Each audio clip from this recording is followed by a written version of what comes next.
بسم اللہ الرحمن الرحیم۔ درس حدیث سبق نمبر 31۔ امام کے لیے ہدایت۔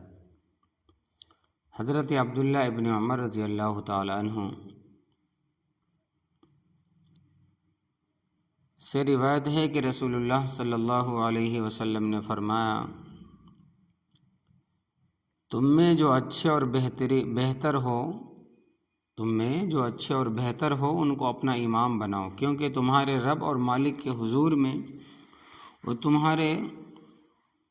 نمائندے ہوتے ہیں۔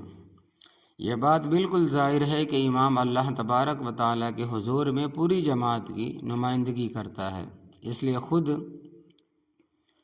جماعت کا فرض ہے کہ وہ اس اہم اور مقدس مقصد کے لیے اپنے میں سے بہترین آدمی کو منتخب کرے چنے۔ رسول اللہ صلی اللہ علیہ وسلم جب تک اس دنیا میں رونق افروز رہے خود امامت فرماتے رہے، اور مرض وفات میں جب معذور ہو گئے تو علم و عمل کے لحاظ سے امت کے افضل ترین فرد حضرت ابوبکر صدیق رضی اللہ تعالی عنہ کو امامت کے لیے نامزد اور مامور فرمایا۔ پچھلے سبق میں حضرت ابو مسعود انصاری رضی اللہ تعالی عنہ کی مندرجہ بالا حدیث میں حق امامت کی جو تفصیل ترتیب بیان فرمائی ہے، اس کا منشا بھی دراصل یہی ہے کہ جماعت میں جو شخص سب سے بہتر اور افضل ہو اس کو امام بنایا جائے۔ دین کے تمام اعمال میں سب سے اہم اور مقدم نماز ہے، اور دین کے نظام میں اس کا درجہ اور مقام گویا وہی ہے جو جسم انسانی میں دل کا ہے، اس لیے اس کی امامت بہت بڑا دینی منصب اور بڑا بھاری ذمہ داری اور رسول اللہ صلی اللہ علیہ وسلم کی ایک طرح کی نیابت ہے۔ اس واسطے ضروری ہے کہ امام ایسے شخص کو بنایا جائے جو موجودہ نمازیوں میں کی بنسبت اس عظیم منصب کے لیے زیادہ اہل اور موزوں ہو، جس کی ترتیب گزشتہ سبق میں گزر چکی ہے۔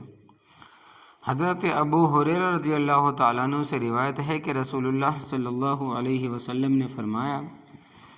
جب تم میں سے کوئی لوگوں کا امام بن کر نماز پڑھائے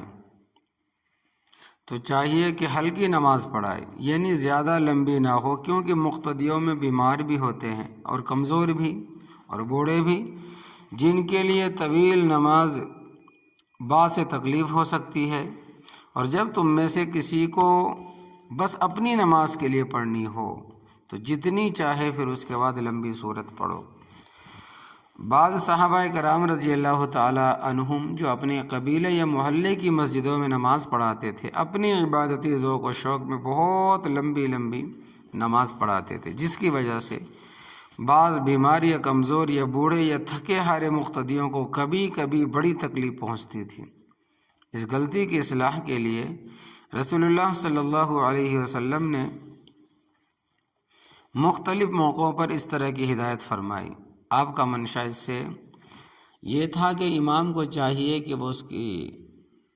اس بات کا لحاظ رکھے کہ مقتدیوں میں کبھی کوئی بیمار یا کمزور یا بوڑھا بھی ہوتا ہے،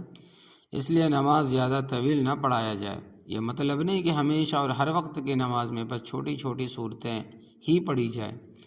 اور رکوع و سجدے میں 3 دفعہ سے زیادہ تسبیح بھی نہ پڑھی جائے۔ خود رسول اللہ صلی اللہ علیہ وسلم جیسی معتدل نماز پڑھاتے تھے،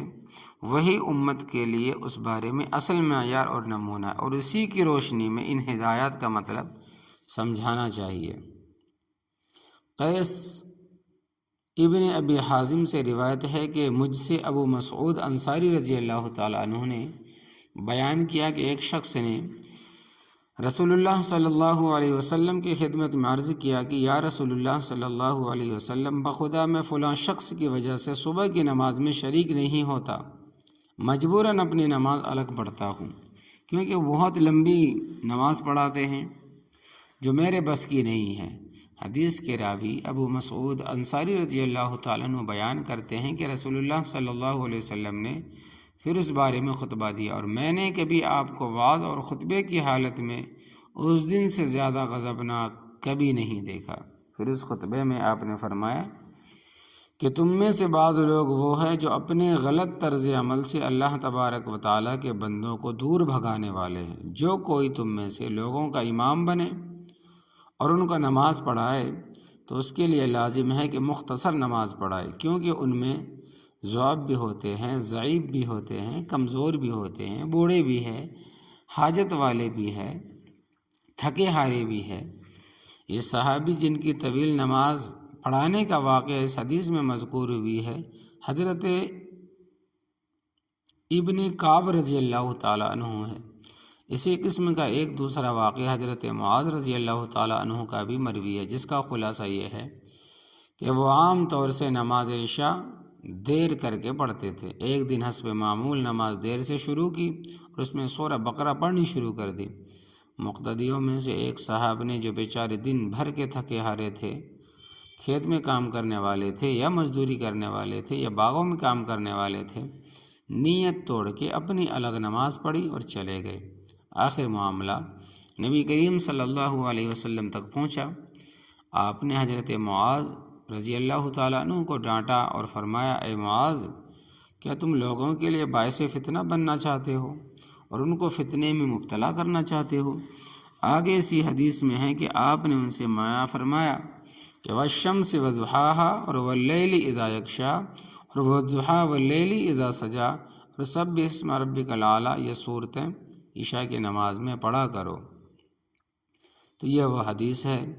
تو یا اللہ ہم سب کو نبی کریم صلی اللہ علیہ وسلم کی سچی محبت عطا فرمائیے، اور ہمیں اپنے بچوں کو بھی آپ صلی اللہ علیہ وسلم کی محبت اور اس کے تقاضے سکھانے کی توفیق عطا فرمائیے۔ یا اللہ ہم سب کو اپنی عقائد، عبادات، معاملات، معاشرت اور اخلاق میں علماء حق کی تعلیمات کے مطابق درست کرنے کی فکر نصیب فرمائیے۔ یا اللہ ہم نے آج احادیث مبارکہ سے دین کا جو علم حاصل کیا ہے، جو سیکھا ہے، اس کو یا پڑھا ہے یا سنا ہے، اس کو صحیح انداز میں محبت و حکمت سے دوسروں تک اور خاص طور پر اپنے گھروں میں پہنچانے کی توفیق عطا فرمائیے، آمین۔ اللہم صلی علی محمد صلاۃ تکون لک رضا ولحقہ اداء، آمین یا رب العالمین۔